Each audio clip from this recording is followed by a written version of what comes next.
What's up, guys? Ashley Bornancin here with the Red Carpet Report. We're here in Beverly Hills at the 17th Annual Prism Awards. What are the Prism Awards?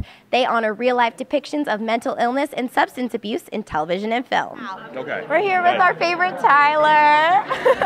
So, Tyler, you went from your show, and then you've been doing a lot of Disney kind of films, too. So tell me what that's been like. That's been fun. It's been really good. You know, my brother's on the network, and, you know, they've treated us really well over the years.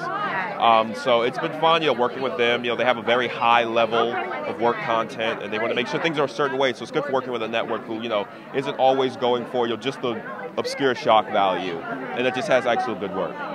Definitely. So we're here today at the Prism Awards addressing real life issues. Tell me what you think about that. Like, do you think that's important? Do you think that viewers really care about those types of things? Well, I feel like as actors, you know, our job is to give voices to those without. So it's definitely important to us to, you know, tell these stories. And I think actors look for things, like I think this is ideally what we would love to do, just constantly give voices to those who, you know, who don't necessarily get a chance to express themselves accurately.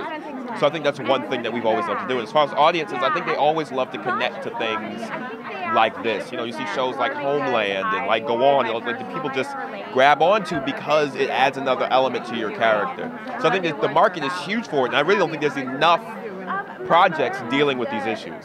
If you could play a character that was struggling with something, whether it was an addiction or mental illness, what kind of character would be a good challenge for you?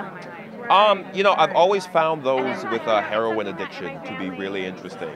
Because it's, you know, it's such a, I've seen it personally, you know, I've seen people go through it, and to see the way, you know, people can get so excited and, you know, their mind is firing to get a drug that brings you down so far. There's always been a very interesting conflict, and it's, you know, it's devastating to watch somebody go through that.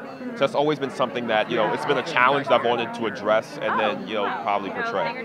Definitely. Do you think it's your job as an actor to kind of take on these issues? Because, you know, a lot of Hollywood's very fabricated and lots of fun, lots of laughing, but do you think it's, what do you think about that? Definitely. You know, I think ideally this is what it was supposed to be about. Now, it gets fabricated and we get all glitz and glamoury and all this other stuff. But, you know, I think, you know, a lot of actors who you really appreciate their work and just love the craft would agree that this is what it's about. This is definitely what it's all about. Cool. Well, good luck tonight. Thank you so much for talking to us. You as well. Feel better. Wow, wasn't that inspiring? It's nice to see Hollywood taking on these big issues. If you like this video, be sure to like it, and for more interviews, subscribe. Have a good night.